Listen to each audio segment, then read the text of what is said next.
Assalamualaikum warahmatullahi wabarakatuh. Alhamdulillah, wassalatu wassalamu ala rasulillah wa ala alihi wa ashabihi wa man wala, wa la hawla wa la quwwata illa billah. Alhamdulillah, segala puji dan syukur marilah kita panjatkan kepada Allah Subhanahu wa ta'ala. Kemudian salawat serta salam semoga selalu tercurahkan kepada junjungan besar Nabi kita Muhammad sallallahu alaihi wasallam, juga beserta para sahabatnya, keluarganya, dan segenap kaum muslimin yang selalu istiqamah berpegang teguh dengan Islam sampai hari kiamat kelak. Hadirin dan hadirat, Bapak Ibu jamaah sekalian rahimakumullah, pada kesempatan pagi hari ini satu materi pengingat untuk kita bersama berkaitan dengan satu amal yang paling utama setelah kita bersaksi tiada Tuhan selain Allah Subhanahu wa taala dan Muhammad Rasulullah sallallahu alaihi wasallam, yaitu perkara salat.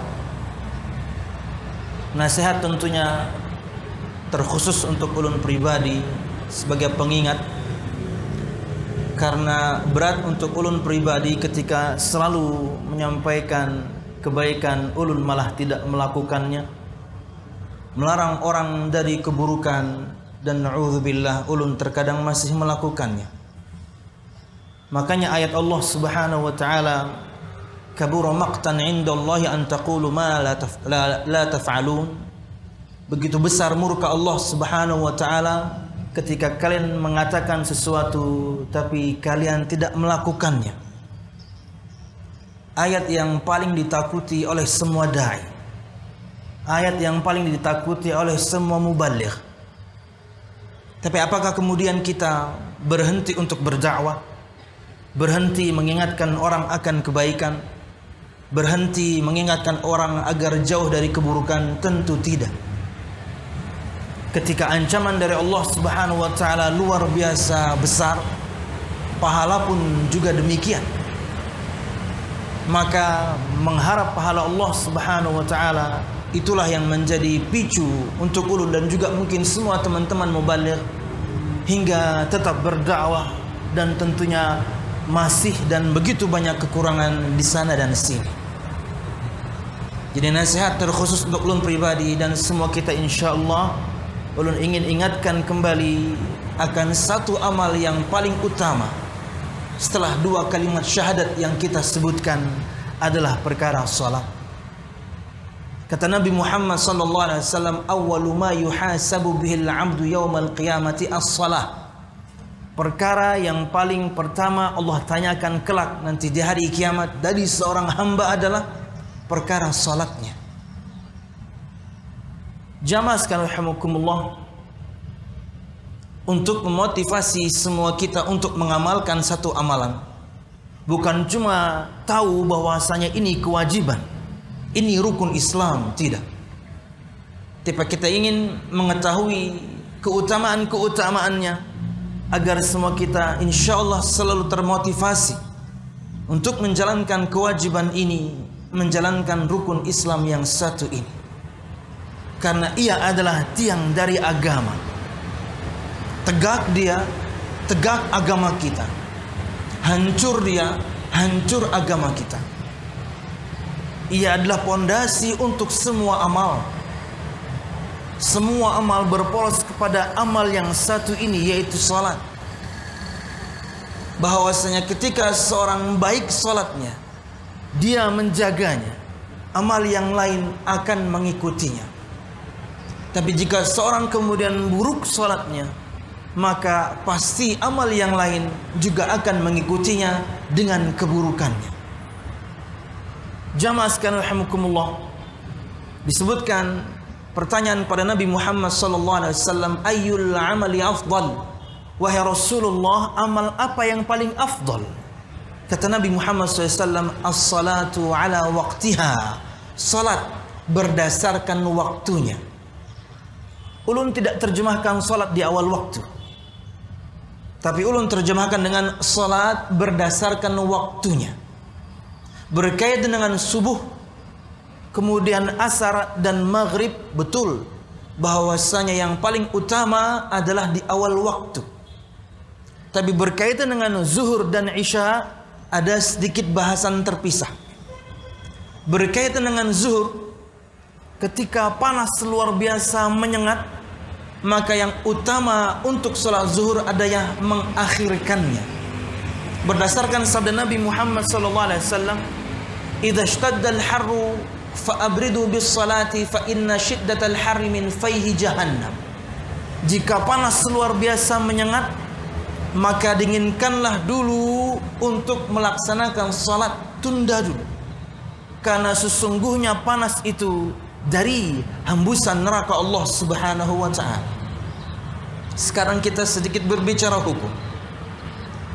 Sepanas-panasnya kita di Indonesia atau bahkan mungkin di Saudi Arabia sekarang, sebab kita untuk mengakhirkan salat zuhur hingga bahkan mungkin menjelang asar sudah tidak ada. Kaidah menyebutkan al-hukmu yaduru ma'illatihi wujudan wa adaman. Kaidah dalam hukum fikih, hukum itu berputar dengan sebabnya. Ada sebab, ada hukum. Enggak ada sebab, enggak ada hukum. Di zaman Nabi Muhammad SAW panas itu ada. Maka kemudian berlaku Nabi Muhammad sampai perintahkan 3 kali untuk mengundur waktu azan kepada Bilal, karena masih sangat panas. Sebab itu apakah ada di zaman kita sekarang? Hilang. Di masjid kita, di musalla kita ada kipas angin. Di masjid kita, di musalla kita bahkan ber-AC. Bahkan sebagian masjid yang ulun tahu itu AC-nya non-stop. Tidak mati dia kecuali setelah isya. Dan dinyalakan tentunya sejak sebelum zuhur biasanya. Karena kalau pagi nggak pakai. Artinya sebabnya sudah tidak ada untuk kita mengundur waktu tersebut, maka hukumnya pun kemudian tidak ada. Maka sholat zuhur untuk kasus zaman kita sekarang tetap di awal waktu. Kemudian isya, kata Nabi Muhammad SAW, "Laula an asyqa ala ummati la amartuhum ay yuakhirul isya ila nisfil lail." Jika aku tidak takut untuk membebani umatku, sungguh aku akan perintahkan mereka untuk mengakhirkan waktu isya ke tengah malam. Dan ini tidak ada perubahan. Waktu salat isya yang paling utama diakhirkan. Timbul masalah terkadang, jangankan tengah malam, seperti pian misalnya semuanya bekerja, habis maghrib pun sudah lelah, maka bawaannya ingin istirahat. Maka jika pian sudah bisa mengukur diri pian sendiri bahwasanya jika saya akhirkan mungkin akan kebablasan, maka tetap salatlah di awal waktu. Tapi ingat, ketika Anda salat di awal waktu, Anda mendapatkan keutamaan berjamaah untuk bapak-bapak yang ke masjid. Tapi tentunya keutamaan waktu tetap ia di akhir waktu. Jadi Anda mendapatkan keutamaan jamaah di awal waktu, tapi berkaitan dengan keutamaan waktunya lepas, karena ia yang lebih utama adalah di akhir waktu. Wallahu a'lam bishawab. Ini berkaitan dengan yakni keutamaan ibadah salat. Yang kedua, disebutkan dalam firman Allah Subhanahu wa taala surah Al-Ankabut ayat 45. Salat bisa mencegah pelakunya yang mendirikan salatnya dari perbuatan keji dan mungkar. Apapun itu perbuatan keji dan mungkar, baik itu berkaitan dengan lisan ataupun juga anggota badan. Jamaah, tidak bisa kita pungkiri, semua kita berdosa. Apakah berarti kemudian salat kita nggak benar? Ya, entah itu dosa kepada Allah Subhanahu wa taala, atau kemudian kezaliman kita kepada sama anak Adam, teman-teman, kolega. Tidak, jamaah. Yang dimaksudkan di sini adalah bahwasanya selama orang itu selalu menjaga salatnya, maka jauh dari dia perbuatan keji dan mungkar. Apakah kemudian seorang akan terjerumus kepada dosa? Pasti, semua kita mesti melakukan. Tapi tidaklah kita lihat ada orang yang melaksanakan dan menjaga salat 5 waktunya kecuali dia adalah orang-orang yang paling jauh dari perbuatan keji dan mungkar. Makanya kita tetap melaksanakan salat. Jangan sampai kemudian gara-gara ayat ini kita lanjut bermaksiat. Alah, percumalah saya salat, perkataan saya masih buruk. Alah, percumalah saya salat, perbuatan saya masih nggak benar. Ini talbis iblis. Ini tipu daya iblis agar kita meninggalkan sholat. Indah sekali kemudian rayuannya. Ah, udahlah ente nggak usah sholat, ente masih kayak gitu kok. No. Karena kita berdosa dan semua kita selalu berdosa, bahkan mungkin dengan dosa yang sama, makanya kita sholat. Karena keutamaan yang ketiga di antara begitu banyak keutamaan sholat, ia meleburkan dosa. Kata Nabi Muhammad SAW bertanya kepada para sahabatnya, Ara'aitum law anna nahran bibabi ahadikum yaghtasilu minhu kulla yawmin 5 marrat hal yabqa min daranihi syai'? Qalu ma yabqa min daranihi syai'? Qala fakadzalika mathalus salawatil 5 yamhullahu bihinnal khataya. Wahai para sahabatku, bagaimana pendapat kalian jika ada sungai di depan pintu rumah salah seorang di antara kalian, kemudian sehari di sana dia mandi 5 kali, apakah akan tersisa kotor pada tubuhnya? Kata para sahabat, tentu tidak wahai Rasul. Sehari mandi 5 kali mesti bersih. Kata Nabi Muhammad SAW, seperti itulah permisalan salat 5 waktu. Dengannya Allah mengampuni dosa-dosa. Kita bersalah, kita berdosa, maka salat inilah kemudian yang akan meleburnya. Makanya kita yang perlu dan butuh sekali kepada salat ini. Maka jamaah sekalian rahimakumullah, ketika dikumandangkan azan, bersegeralah. Karena kita yang perlu, kita yang butuh. Karena di jeda antara 2 salat ada saja dosa yang kita lakukan, ada saja yakni kesalahan yang kita lakukan. Kita yang sangat perlu dengan salat ini. Makanya jamaah sekalian rahimakumullah, dan ini penutup dari ulun sebagai tips. Tentunya salat untuk khusyuk itu sangat susah, tapi mudah-mudahan tips ini bermanfaat untuk semua kita. Yaitu kata Nabi Muhammad SAW, sallu salatal muwaddi', salatlah kalian seperti salatnya orang yang akan berpisah. Artinya dia tahu bahwasanya setelah salat ini tidak ada salat lagi. Setelah salat duha ini saya mungkin meninggal. Setelah salat zuhur ini mungkin saya meninggal. Setelah salat asar ini mungkin saya meninggal. Ini salat perpisahan saya. Kata Nabi Muhammad, dan jika seorang laki-laki mengatakan pada dirinya hal yang demikian, bahwasanya ini salat yang terakhir, tidak ada lagi salat setelah ini, fahariyun ayyuhsina salatahu, maka seorang pasti akan memperbaiki salatnya. Dia bahkan mungkin siap di sajadahnya, dia sudah di masjidnya, di musallanya, bahkan mungkin sebelum azan berkumandang, karena dia tahu ini mungkin salat yang terakhir. Maka jamaah sekalian rahimakumullah, kepada siapapun di antara kita, saling mengingatkanlah satu sama lain.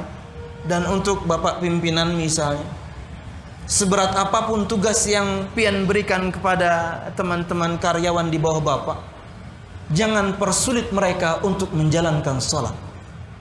Semua kita kaum muslimin, akan sangat aneh kok misalnya kita kaum muslimin, mayoritas kita kaum muslimin, tak taunya susah untuk sholat. Di banyak perusahaan, di banyak kampus, di banyak sekolahan. Kenapa ulun tahu semua mereka mengeluh susahnya untuk salat tepat waktu. Ketika ulun tanyakan pimpinan perusahaannya muslim, muslim. Dosen dan rektornya muslim, muslim. Kepala sekolahnya muslim, muslim semua. Lah kan kita sama-sama muslim, kenapa kemudian kita kok susah menjalankan syariat agama? Dan bisa jadi bapak, para pimpinan yang kemudian memberikan aturan, bisa jadi ketika anda mempermudah kaum muslimin bawahan bapak untuk kemudian menjalankan ibadahnya, itulah jejak yang pian tinggalkan sebelum pian meninggal dunia. Bahwasanya Anda mempermudah orang lain untuk menyembah Tuhannya dan juga Tuhan Anda, Allah Subhanahu wa taala. Wallahu a'lam bissawab. Bersegeralah, dan tidak mungkin kemudian kita tidak punya waktu untuk menjalankan yang sunnah-sunnah. Ketika Anda fokus dengan yang wajib, tidak ada aib. Ketika Anda hanya fokus dengan salat lima waktu, tidak ada celaan, no problem. Karena itulah kewajiban kita. Tapi tidak mungkin kita tidak punya waktu untuk mungkin tahiyatul masjid, untuk mungkin salat duha, antara adzan dan iqamah, qabliyah, ba'diyah, witir, tahajud, bisa insyaallah. Tapi ingat, jangan dipaksakan, sesuai dengan kemampuan masing-masing. Ya, kata Nabi Muhammad SAW, ulun akhiri dengan ini, yang tadi tidak jadi, ini bujur-bujur yang terakhir lah. Nanti dikit-dikit. Kata Nabi Muhammad SAW, ahabbul a'mali ilallah adwamuha wa in qalla. Amal yang paling Allah cintai itu adalah yang berkesinambungan, walaupun sedikit. Ya, walaupun sedikit, tapi Anda berkesinambungan. Mungkin salat duha terus, atau salat tahiyatul masjid terus, atau mungkin Anda menjaga salat sunnah rawatib, terserah. Tidak mungkin Anda tidak bisa menjalankan yang sunnah, karena ia menyempurnakan yang wajib, yang bolong-bolong, yang kurang-kurang. Terkadang kita tertidur dari salat, terkadang kita sering terlambat dari salat. Yang sunnah-sunnah ini akan menyempurnakannya. Wallahu a'lam bishawab. Semoga Allah Subhanahu wa taala berikan kepada kita hidayah dan taufik, lunak hati ini, mudah hati ini untuk melangkahkan kaki ke masjid. Untuk bapak-bapak, bawa sepeda motor ke masjid, bawa mobil ke masjid, karena laki-laki sejati salatnya di masjid. Kalau salat kemudian di rumah, kecil, terlalu gampang. Ambil air wudu, salat ringan. Laki-laki sejati itu di masjid. Bapak-bapak, ibu-ibu yang punya anak gadis, kemudian ada seorang laki-laki ingin meminang anak bapak dan ibu misalnya, atau misalnya di sini ada mbak-mbak yang belum menikah, ada karyawan laki-laki yang coba mendekat, satu-satunya sisi yang bisa Anda lihat dari laki-laki ini tentang baiknya agamanya, salatnya, karena salat itu amalan terlihat. Kata Nabi Muhammad, "Idza ra'aita ar-rajula yata'ahadul masjid fashhadu bi annahu min ahlil iman." Jika kamu lihat ada seorang laki-laki dia mondar-mandir masjid, maksudnya 5 waktunya di masjid, persaksikanlah dia ahli iman. Karena salat nggak bisa acting. Kalau ada yang acting paling bisa seminggu, sebulan, demi memaraki pian nih, misal doang ya. Ada larangan kah karyawan lawan karyawan? Karena lah. Ada. Misal doang nih, misal doang. Acting itu sebentar. Seminggu uyuhnya, sebulan sudah sangat uyuh itu.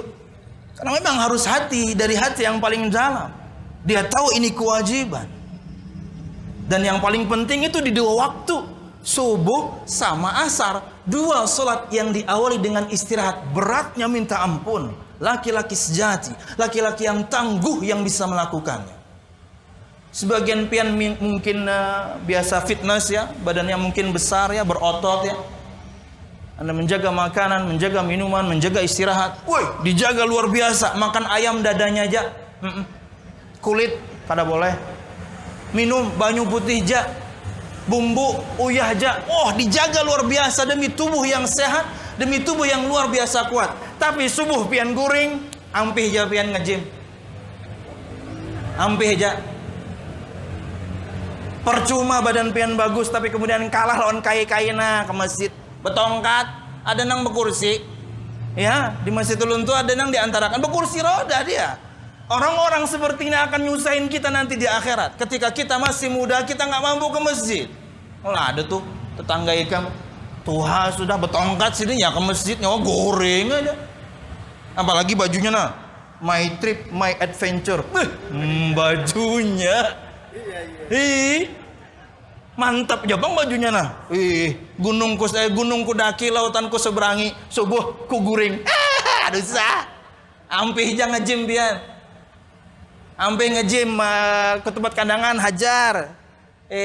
Nang nyaman-nyaman sate kambing hajar aja sudah, guring juga pian subuh. Tapi tidak ya, harusnya tubuh yang sehat.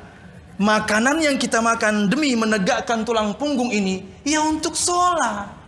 Jadi itu mbak-mbak yang mungkin ada yang sedang mendekati, satu-satunya sisi dari seorang laki-laki yang bisa anda nilai dia baik agamanya, sholatnya, karena akan terlihat. Wallahu a'lam bishawab. Ini yang bisa saya sampaikan jemaah. Mudah-mudahan semua kita menjadi laki-laki yang tangguh, jadi pejantan tangguh. Kita sanggup menaklukkan hawa nafsu untuk istirahat dengan tetap menjalankan salat pada waktu-waktunya, insyaallah, amin ya rabbal alamin. Ini yang bisa saya sampaikan. Subhanallah bihamdika asyhadu an la ilaha illa anta astaghfiruka wa atubu ilaik. Assalamualaikum warahmatullahi wabarakatuh.